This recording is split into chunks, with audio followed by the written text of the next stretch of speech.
పాత్రిజీకి ప్రతిరూపం PMC pyramid meditation channel ప్రేక్షకులకు నమస్కారం. శివోహం ప్రత్యేక కార్యక్రమానికి సాదర స్వాగతం. కాశీలో 9 రోజుల పాటు మోక్ష మార్గ యజ్ఞం కార్యక్రమంలో భాగంగా అసలు కాశీలో మనం 9 రోజులు ఎందుకు ఉండాలి, కాశీలో ఏ ఏ ప్రదేశాలు దర్శించాలి, కాశీలో ఉన్న వింతలు విశేషాలు ఏమిటి, దాన్ని మనం ఒకసారి పరిశీలిస్తే వాచామ గోచరం అనేక గుణస్వరూపం వాగీశ విష్ణు సురసేవిత పాదపీఠం వామేన విగ్రహవరేణ కళత్రవంతం వారాణసీ పురపతిం భజ విశ్వనాథం. కాశీలో అడుగడుగున ఎన్నో ప్రత్యేకతలు, ఎన్నో అర్థాలు, ఎన్నో అంతరార్థాలు, తెలుసుకోవాల్సిన విషయాలు ఎన్నో ఉన్నాయి.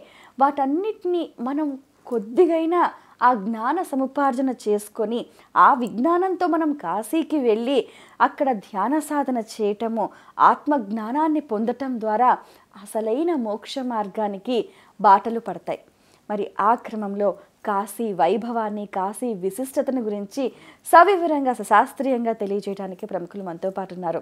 మరెవరో కాదు, మీ అందరికీ బాగా సుపరిచితులైన ప్రముఖ రచయిత, గ్రంథకర్త, ప్రవచనకర్త, కామాక్షి అమ్మవారి ఉపాసకులు గోసాం శివప్రసాద్ శాస్త్రి గారు. వారితో మాట్లాడి మరిన్ని విషయాలు వారి మాటలు తెలుసుకుందాం. ఈనాటి కార్యక్రమాన్ని ప్రారంభిద్దాం. నమస్కారం అండి. నమస్కారం అమ్మ. శ్రీమాత్రే నమః. గురుగారు, కాశీలో గర్భగుడిలో కాశీ విశ్వేశ్వరుని అభిషేకం చేసిన ఈ చేతిరేఖలు మారిపోతాయి అంటారు, నిజమేనంటారా? నేను కూడా విన్నాను మీరు అడిగిన మాట. కాశీలో గర్భగుడిలో శ్రీ విశ్వనాథుణ్ణి అర్చన చేసిన వాళ్ళ చేతిరేఖలు మారిపోతాయనే మాట నేను కూడా విన్నాను. దీని గురించి మనం కాస్త లోతుగా యోగ దృష్టితో ఆలోచించాలండి. ఇక్కడ నాగాత్మకం సకల నిష్కళమాత్మరూపం వారాణసీపురపతిం భజ విశ్వనాథం అని చెప్పారు కదా. నాగాత్మకం సకల నిష్కళమాత్మరూపం అంటే ఈ విశ్వనాథాష్టకంలో ఈ మాట చెప్పడంలో నాగాత్మకం సకల నిష్కళమాత్మరూపం, కాశీ క్షేత్రము మొత్తము కూడా నాగాత్మకం అంటే ఇక్కడ కుండలిని సర్పము గురించినటువంటి యోగ దర్శన సూచిక. ఈ కోణంలో మనం ఈ విషయాన్ని ఆలోచిద్దాము. కాశీలో గర్భగుడిలో విశ్వనాథుణ్ణి అర్చించిన వారి చేతిరేఖలు మారడము అంటే, చేతిరేఖలు మారడం అంటే చేతలు మారడం. బయటకు వచ్చిన తర్వాత చేతలు మారడం అంటే చేష్టితములు మారడము. చేష్టితములు మారడం అంటే మనస్సులో ఉన్నదే బయట చేష్టితము కదా.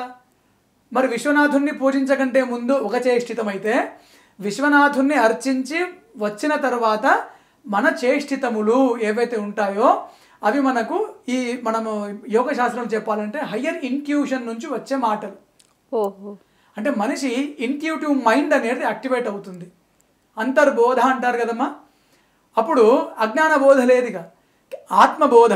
అక్కడి నుంచి మనకు బోధన గావించబడి మన చేష్టితములు మారుతాయని చెప్పడము దీనిలో ఉద్దేశము.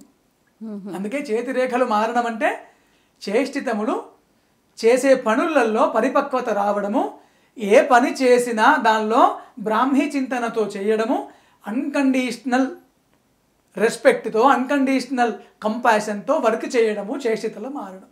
అందుకే చేతిరేఖలు మారడం అనే ఉద్దేశము ఇదమ్మా. మన లోపల నుంచి ఆలోచిస్తే నిజంగానే ఆ వైభోగం అసలు మాటల్లో వర్ణించడం అసాధ్యం అసలు. అలాగే కాశీలో పార్థివ దేహాలు అంటే శవాలు నుంచి ఎటువంటి దుర్వాసన కూడా రాదు అని అంటారు, నిజమేనంటారా? నిజమే అమ్మా. అంటే దీనిలో 2-3 కారణాలు మనం ఇంతకుముందు గత ఎపిసోడ్లో అనుకున్నాము. సాక్షాత్తు పరమశివుడే వచ్చి ఆ యొక్క జీవిక్తిమ సమయంలో అంతిమ ఘడియలలో తారక మంత్రం చెప్తాడని. శివుడు మంగళకారుడు, శుభప్రదుడు, శుభదాయకుడు. ఆయన ఉన్న దగ్గర సుగంధమే. సరే, పార్థివ దేహాలు దుర్వాసన రావు అనే దానిలో మనం కాస్త యోగ దృష్టితో మాట్లాడాలమ్మా. రిషికేశ్ పైన హిమాలయ పాదభాగం అంటారు, అక్కడ యోగ సాధనకు వెళ్ళినప్పుడు అక్కడ యోగా గురువులు చెప్పిన విషయం అమ్మా అందరికీ తెలిసిందే. ప్రతి మనిషిలో 5 మహాప్రాణాలు, 5 ప్రాణాలు కదా, పంచప్రాణాలు. ప్రాణ అపాన వ్యాన ఉదాన సమాన 5 అంటే పంచప్రాణాలు. 5 ఉప ప్రాణాలు ఉంటాయండి. వాటి గురించి నాగ కూర్మ కృకుర దేవదత్త ధనుంజయ 5 ప్రధాన ప్రాణాలు, 5 ఉప ప్రాణాలు. నాగ కూర్మ కృకుర దేవదత్త ధనుంజయ ఈ 5 ఉప ప్రాణాలు ఉంటాయి. అంటే కనురెప్ప వేయడము, కనుగుడ్లు కదలడము, ఇవన్నీ ఉప ప్రాణాల యొక్క చేష్టలు. చేష్టలు అవన్నీ కూడా. అయితే ఒక మనిషి, మనం ఇక్కడ గమనించాలమ్మా, యోగ మరణము రోగ మరణము దీని గురించే మాట్లాడాలి. కాశీలో ఎవరు దేహాన్ని చాలించినా అది రోగ మరణం కాదు, అది యోగ మరణం అని చెప్పడానికే కాశీలో పార్థివ దేహాల నుంచి దుర్వాసన రాదు అనే మాట వచ్చింది. యోగ మరణం. ఎస్. రోగ మరణానికి యోగ మరణానికి తేడా మాట్లాడదాం. యోగ శాస్త్ర ప్రకారము ఒక మనిషి శరీరాన్ని వదిలేసినప్పుడు ఆ మనిషి లోపల నుంచి పంచ ప్రాణాలు వెళ్ళిపోతాయి. ఈ ఉప ప్రాణాలలో కూడా 4 ఉప ప్రాణాలు వెళ్ళిపోతాయమ్మా. ఎవరు? రోగ మరణములో 5 ప్రాణాలు 4 ఉప ప్రాణాలు పోతాయి. ఒక ఉప ప్రాణం మాత్రము దేహంలో ఉండిపోతుంది. ఏంటది? ధనుంజయ వాయువు. పంచమహావాయువు, సమాన వాయువు, వాయువులు అనొచ్చు, ఇవనొచ్చు.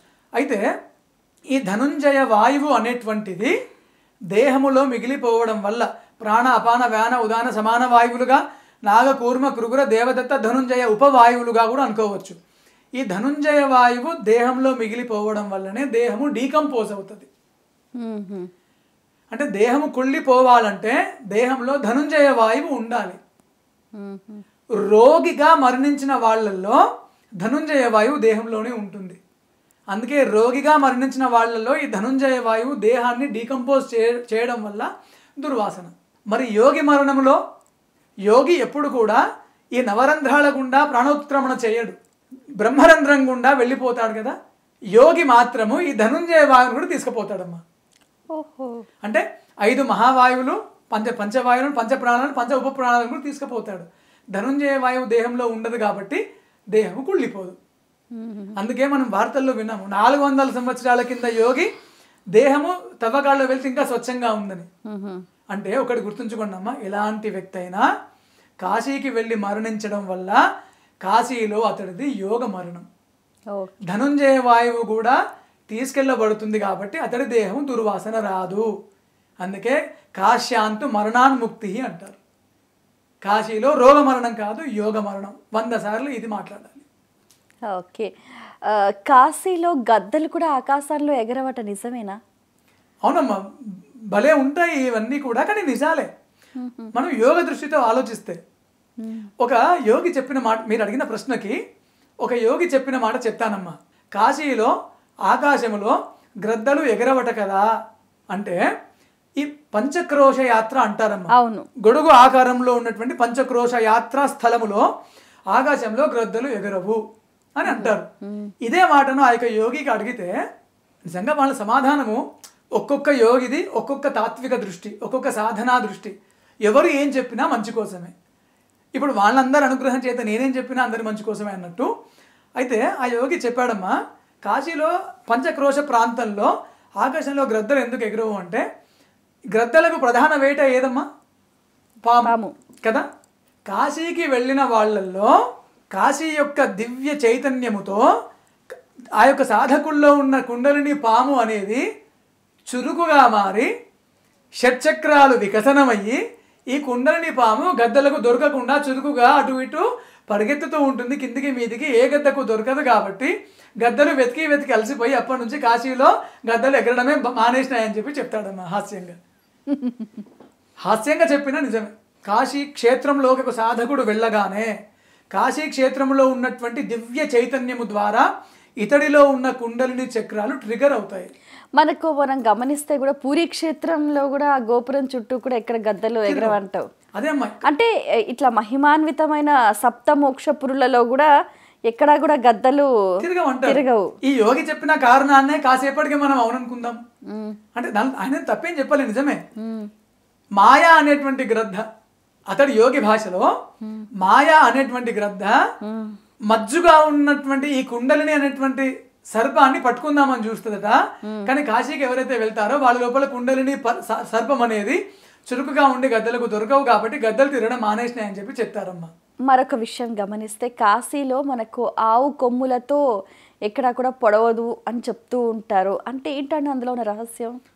అంటే కాశీ వీధులలో చాలా చిన్న చిన్న వీధులు చిన్న చిన్న ఉంటాయి. అంటే కాశీ క్షేత్రము ప్రధాన ఆలయము పద్మవ్యూహంలో ఉన్నట్టుగా ఉంటుంది, అందుకే చిన్న చిన్న వీధులు అని చెప్తారు. ఇక్కడ కాశీ గురించి మనం ఇంత మాట్లాడుకుంటూ అహల్యాబాయి హోల్కర్ గారికి ధన్యవాదాలు చెప్పాలి. మహారాణి, ఇండోర్ మహారాణి ఆమెనే కాశీ క్షేత్రంలో ఆలయాలను 1800 సంవత్సరం 1870 దరిదాపుల్లో అనుకుంటా అన్ని ఆలయాలను పునరుద్ధరణ చేసింది ఆమె. అన్ని ఆలయాలను పునరుద్ధరణ చేసింది ఆమె. ఘాట్లను కూడా పునరుద్ధరణ చేసింది కాబట్టి ఆమెకు సందర్భానుసారంగా ధన్యవాదాలు చెప్తాము. అహల్యాబాయి హోల్కర్ ఆమె సందర్భం ఎందుకు వచ్చిందంటే కాశీలో వీధుల గురించి మాట్లాడేటప్పుడు. సరే, ఈ సందర్భం ఎందుకు వచ్చిందంటే ఆవులు కుమ్మవు అని చెప్పి అన్నారు. అంటే ఆవులు అక్కడ కొమ్ములతో కుమ్మవు అని చెప్పి అక్కడ అమ్మ గుర్తుంచుకోండి, శుద్ధ సాత్వికము చిహ్నం ఇది. అంటే ఆవుకు ఉన్నటువంటి 2 కొమ్ములు. ఆవు అంటే ఎవరు? గోమాత. ఇప్పుడు నేను కాశీకి వెళ్ళి నేను అక్కడ సాధన చేసి అక్కడ నేను శుద్ధ సాత్విక స్థితికి వెళ్ళినటువంటి నా పరిశుద్ధత్వాన్ని గోమాతతో పోల్చారమ్మా. కొమ్ములు అంటే ఏమి? 2 కొమ్ములు అంటే ఇడా పింగళ నాడుల గుండా వచ్చే శ్వాసలే 2 కొమ్ములు. కాశీకి వెళ్ళిన వాళ్ళు సుషుమ్న నాడి గుండా వాళ్ళ ప్రాణము నడుస్తుంది కాబట్టి ఇడా పింగళ పని ఆగిపోతుంది. ఇడా పింగళ నడుస్తేనే ప్రాపంచిక చిత్తంలో ఉంటారు కాబట్టి అక్కడికి వెళితే ఇడా పింగళకు పని ఉండదు, అంటే 2 కొమ్ములకు పని ఉండదు. తల ఇడవైపుకు పింగళ వైపుకు కదలదు, నిశ్చలంగా సుషుమ్న గుండా ఉంటుంది. ఆ నిశ్చతలను చెప్పడానికే ఆవులు కుమ్మవని చెప్పారమ్మా. ఇది యోగ రహస్యము. రెండవది నిజంగా కూడా అక్కడ ఆవులు కుమ్మవట. ఎందుకంటే సాక్షాత్తు పరమేశ్వర నిలయం కాబట్టి, ఆవులు శాంతి సాధుత్వానికి సూచిక కాబట్టి అక్కడ ఆవులు కుమ్మవని చెప్తారమ్మా. నిజమే, అది భౌతికంగా నిజము, యోగపరంగా లోతుగా కూడా నిజం. కాశీ విశ్వేశ్వరుడి అభిషేకం విషయానికి వస్తే శవభస్మాన్ని కూడా వారు పూజలో వినియోగిస్తారని అంటారు. మరి దాని గురించి? చితాభస్మం కాశీ క్షేత్రాన్ని మహాశ్మశానం అంటారు. మీరు అడిగారు కాశీలో విశ్వేశ్వరుడికి చితాభస్మముతో భస్మాభిషేకం ఎందుకు చేస్తారని. ఇక్కడ గుర్తుంచుకోండి, మళ్ళీ చెప్తున్నా, కాశీ క్షేత్రము మహాశ్మశానము. ఉజ్జయిని కూడా, ఉజ్జయినిలో ఉన్న శ్మశానాన్ని కూడా మహాశ్మశానం అంటారమ్మా. మహాశ్మశానం అంటే శాశ్వత వైరాగ్యానికి పుట్టినిల్లు. ఓకే, ఇక్కడ కూడా తాంత్రిక పూజలు అవి కూడా కాస్త ఎక్కువగానే చేస్తారు. అఘోర సాధన, తాంత్రిక సాధన ఇవన్నీ చేస్తారు. అది ఒక ప్రత్యేక విభాగం. దాని గురించి మళ్ళీ సందర్భం వచ్చినప్పుడు మాట్లాడదాము. అఘోర సాధన గురించి తప్పకుండా అందరూ తెలుసుకోవాలి. సరే, ఈ ప్రసక్తిలో శివభస్మముతోని అర్చన ఎందుకు అంటే అమ్మ ఒకటి గుర్తుంచుకోండి, భస్మం అంటే వైరాగ్యానికి సూచిక. భస్మం అంటే జన్మ అంతిమ సారాంశానికి సూచిక. ఏ సాధకుడైతే కాశీ క్షేత్రంలో ధ్యానము చేస్తూ తన మనస్సును ఆజ్ఞాచక్రంలో పెట్టి ఇడా పింగళ సుషుమ్న నాడును ఐక్యము చేస్తాడో, నేనంటే ఈ దేహమే అన్న భ్రాంతి భస్మం అయిపోయి, అంటే అక్కడ అనంత వైరాగ్యం కలిగి, ఈ అనంత వైరాగ్యము చేత ఇక్కడ శివుణ్ణి ఆజ్ఞాచక్రంలోని శివుణ్ణి దర్శించడమే భస్మాభిషేకం అని లెక్క. ఇది యోగ రహస్యంలో. బాహ్యంగా చూస్తే జన్మల సారము భస్మమే కదా. భస్మం అంటే శుద్ధ సాత్వికము. దాని చిహ్నముగా శివుడికి చితాభస్మ అభిషేకం చేస్తారమ్మా. అది చాలా గొప్పది. ఒకటి కాదమ్మా, 2 కాదు. కాశీలో ఎన్నో వింతలు, ఎన్నో విశేషాలు. కాశీలో ప్రతిరోజు మధ్యాహ్నం హనుమంతుడు రామకథను వినటానికి గంగా తీరంకి వస్తారట, నిజమేనా? అవునమ్మా. అసలు ఇంతకు ఎవరు చెప్తారు రామకథ? ఒకటి గుర్తుంచుకోండి, మనం ఇంతకుముందు అనుకున్నామమ్మా, ఇది హరిహర సఖ్యతతో ఉన్నటువంటి క్షేత్రం అని కదా. శివాయ విష్ణు రూపాయ, శివరూపాయ విష్ణవే, శివస్య హృదయం విష్ణోస్య హృదయం శివ కదా. ఇక్కడ కాశీ క్షేత్రంలో మీరు అడిగిన ప్రశ్న నిజము. లోలార్క్ కుండ్ అంటారు. లోలార్క్ కుండ్ సూర్య భగవానుడికి సంబంధించిన లోలార్క్ కుండ్ అంటారు. 12 ఆదిత్యులుగా సూర్యుడు కాశీకి వచ్చినప్పుడు ఈ లోలార్క్ కుండ్ ప్రత్యేకత ఉంది. ఈ లోలార్క్ కుండ్ దగ్గర పౌరాణికులు రామకథను చెప్పుతూ ఉంటే, ఈ రామకథను వినడానికి సాక్షాత్తు ఆంజనేయ స్వామి ప్రతిరోజు కాశీకి వస్తాడటమ్మా. ప్రతిరోజు వస్తాడట.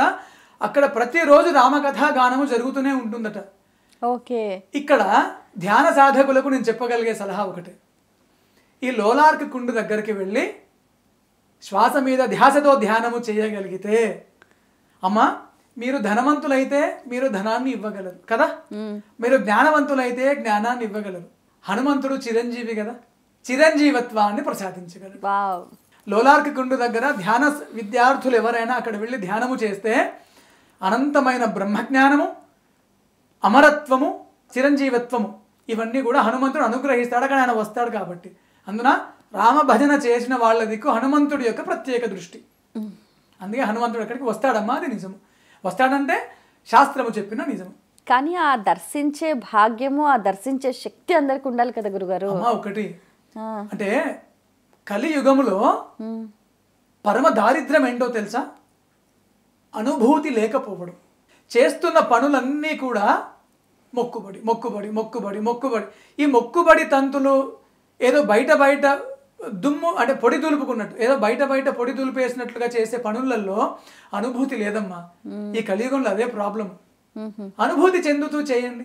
ఒక్కసారి రామగానాన్ని అమ్మా ఇంతకుముందు చెప్పినట్లు నేను ఆకలి పసిగుడ్డుగా ఉన్నప్పుడు నేను ఆకలితో ఏడిస్తేనే కదా నా ఆకలి పిలుపు విన్న నా తల్లికి గుండెలు పొంగే. అంటే మాతృత్వాన్ని అనుభూతి చెందితేనే కదా.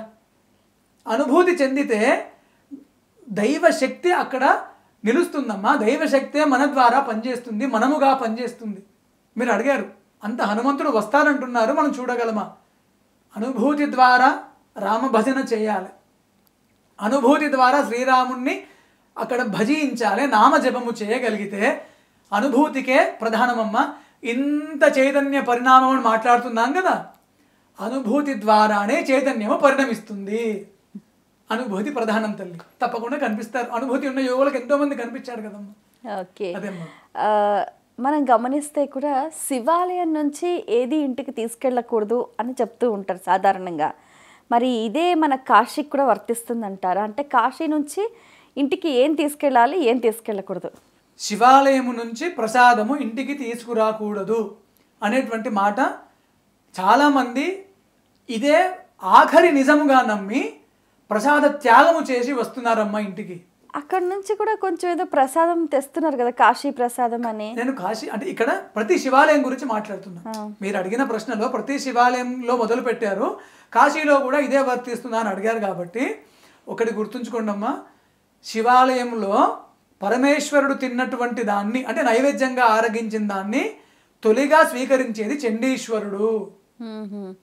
చండీశ్వరుడు పరమేశ్వరుడికి నివేదన చేసింది, పరమేశ్వరుడు ఆరగించిన తర్వాత దాన్ని చండీశ్వరుడికి అందజేస్తారమ్మా. చండీశ్వరుడు కూడా దాన్ని ప్రసాదముగా తీసుకున్న తర్వాత మనము చండీశ్వరుడు యొక్క అనుజ్ఞ చేత మనము ప్రసాదము తెచ్చుకోవాలంటారు. అందుకే శివాలయంలో ఒక నారీకేళం అక్కడ కొట్టిన అరటిపళ్ళు నివేదన చేసిన ప్రసాదముగా వెంటనే శివుడి దగ్గర నుంచి తీసుకొని బ్యాగులో వేసుకోకూడదు. అట్లా శివుడి దగ్గర నుంచి తెచ్చి శివాలయం పక్కకు తీసుకువచ్చి అక్కడ మండపం పైన పెట్టి చప్పట్లు కొడుతూ చండీశ్వర నీ అనుజ్ఞచే ఈ ప్రసాదాన్ని నేను తీసుకెళ్తున్నా అని చెప్పి చండీశ్వరుడికి చెప్పి తీసుకెళ్లాలని చెప్తారమ్మా. ఎక్కడైనా శివుడు శివుడే, ఎక్కడైనా చండీశ్వరుడు యొక్క కరుణ చండీశ్వరుడిదే. కాశీలో కూడా అంతే. కాశీ క్షేత్రం నుంచి ఈ 9 రోజుల యాత్ర తర్వాత ఎలాగో అందరము 9 రోజులు అక్కడ ఉంటున్నాం కదా, 9 రోజుల యాత్ర తర్వాత కాశీకి ఏ ప్రసాదము తీసుకెళ్ళాలంటే బ్రహ్మజ్ఞాన ప్రసాదము. ఈ జ్ఞాన మార్గ యజ్ఞం ఉంది కదా, ఈ మోక్ష మార్గ యజ్ఞము ద్వారా 9 రోజులు పిఎంసి గుండా అక్కడ సాధనలో కాశీలో ఉన్న తర్వాత కాశీ నుంచి మన స్వక్షేత్రానికి అంటే మన ఇంటికి మన ఊరికి వచ్చేటప్పుడు ఏం తీసుకురావాలి అంటే, ఏమి తెచ్చుకోవాలి ప్రసాదంగా అంటే జ్ఞానం. కాశీలో 9 రోజులు ఎంతో భాగ్యం ఉంటే కానీ దొరకదు. నిజంగా నేను ఈ పిఎంసి వేదిక గుండా ప్రతి ఆస్తిక మిత్రులకు, ప్రతి ధ్యాన విద్యార్థులకు చెప్తున్నది ఇదే, ఆత్మ బంధువులందరికీ చెప్తుంది ఇదే. దయచేసి ఈ అవకాశాన్ని వినియోగించుకోవాలి. అమ్మా 3 సార్లు కాశీ కాశీ కాశీ అంటేనే కాశీ యాత్ర ఫలం వచ్చిందని శాస్త్రము చెప్పిందే, అలాంటిది 9 రోజులు ఎన్ని శ్వాసలమ్మా మనం అక్కడ పీల్చుకుంటున్నది. మన దేహము ఎంత ఆధ్యాత్మిక కంపనాల్లో మునిగి తేలుతున్నది. ఈ 9 రోజులు అనుభూతి అనుభూతి అనుభూతి ప్రధానంగా కాశీ యాత్ర చేయాలి. ఈ 9 రోజుల కాశీ దీక్షలో కూడా ప్రతిదీ అనుభూతి. ఒక అన్నార్థికి అన్న ప్రసాదం పెడుతున్నాము, సాక్షాత్తు విశ్వేశ్వరుడికే నివేదన పెడుతున్నాం అన్నట్టుగా అనుభూతి, ప్రతిదీ అనుభూతిగా చేసి ఈ అనుభూతి చైతన్యాన్ని ఇంటికి ప్రసాదంగా తెచ్చుకోవాలి. జ్ఞానాన్ని ఇంటికి ప్రసాదంగా తెచ్చుకోవాలి. తరువాత ఇంతకుముందు మనం అనుకున్నట్టు కాశీ యాత్ర మొత్తము తర్వాత గవ్వలమ్మ దగ్గరికి వెళ్ళి ఒక గవ్వను, అంటే 5 గవ్వలలో 4 గవ్వలు అక్కడ ఇచ్చేసి ఆనందమయ కోశం అనేటువంటి ఆ గవ్వను, అది కూడా లక్ష్మీ గవ్వగా ఇంటికి తెచ్చుకోవాలి అని చెప్తారు పెద్దలు. చాలా సంతోషం అండి. మీ అమూల్యమైన సమయాన్ని కేటాయించి ఎన్నో విషయాలు వివరంగా మా అందరికీ తెలియజేసినందుకు ధన్యవాదాలు. ధన్యవాదాలండి. నిజంగా మీకు, పిఎంసి యాజమాన్యానికి ఈ అవకాశం ఇచ్చిన అందరికీ ధన్యవాదాలు. ఆత్మీయులు కూడా చెప్పేదే, కాశీ గురించి చెప్పే ప్రయత్నంలో మనం మొదలే అనుకున్నాము, బ్రహ్మకు కూడా తరము కాదు కాశీ యొక్క పూర్తి వైభవాన్ని చెప్పడానికి అనుకున్నామమ్మా. ఇక నేనంత వాడిని ఏదో అక్కడక్కడ గురువుల వద్ద పొందినటువంటి ఆ యొక్క సత్సంగ జ్ఞానాన్ని, కాశీఖండము, విశ్వనాథ నగరీ స్తవము, బిల్వాష్టకము, ఈ కొన్ని గ్రంథాలను పరిశీలన చేసి, సిద్ధ మహాయోగము అనేటువంటి యోగ గ్రంథాన్ని కూడా పరిశీలన చేసి, సత్సంగాలలో ఋషికేశ్లో గురువులు చెప్పినటువంటి సత్సంగ జ్ఞానాన్ని కూడా అన్నిటినీ క్రోడీకరించి నాకు తెలిసినంతలో ఇక్కడ నేను చెప్పే ప్రయత్నము చేశానే తప్ప ఇది నాది కాదు గొప్పతనము. సాక్షాత్తు శ్రీ కాలభైరవుడి అనుగ్రహము, శ్రీ కాశీ విశ్వేశ్వర కాశీనాథుడి యొక్క అనుగ్రహమే తప్ప మనం అందరము నిమిత్త మాత్రులమే. ఇంకా బంధువులకి చివరి విజ్ఞప్తిగా మాట్లాడతానమ్మా, ఇక ముగించేస్తాను నా ప్రసంగాన్ని. కాశీ గురించి ఈ కొన్ని ఎపిసోడ్లలో కొన్ని మాత్రమే మాట్లాడుకోగలిగాం. కాశీ గురించి మాట్లాడాల్సింది, చెప్పుకోవాల్సింది ఎంతో జ్ఞానం ఉంది. సరే, తినబోతూరు చెందుకు 9 రోజులు కాశీకి ఎక్కడికి వెళ్తాం కదా, అక్కడ మాట్లాడుకోవచ్చు. మనకు ఈ ఎపిసోడ్లలో ఎంత పరిమితి పరిధి ఉందో దానిలో ఓపిక ఉన్నంతలో చెప్పగలిగేంతలో చెప్పే ప్రయత్నము చేశాను. ఈ చిన్నవాడు చెప్పిన మాటల్ని స్వీకరించి మీ అభిమానాన్ని నాకు అందిస్తారని తెలియపరుస్తూ, కోరుతూ సర్వే జనాః సుఖినో భవంతు. వీక్షించారు కదండి, ఇది ఇవాల్టి మన శివోహం, కాశీలో 9 రోజుల మోక్ష మార్గ యజ్ఞం. ప్రతి ఒక్కరూ కూడా ఈ బృహత్తరమైన యజ్ఞంలో పాల్పంచుకొని ఆ కాశీ విశ్వేశ్వరుడి అనుగ్రహాన్ని పరిపూర్ణంగా పొంది మీరు కూడా మోక్ష మార్గాన్ని చేరుకుంటారని మనస్ఫూర్తిగా ఆకాంక్షిస్తూ మరో కార్యక్రమంలో మళ్ళీ కలుసుకుందాం. అంతవరకు సెలవు, నమస్కారం.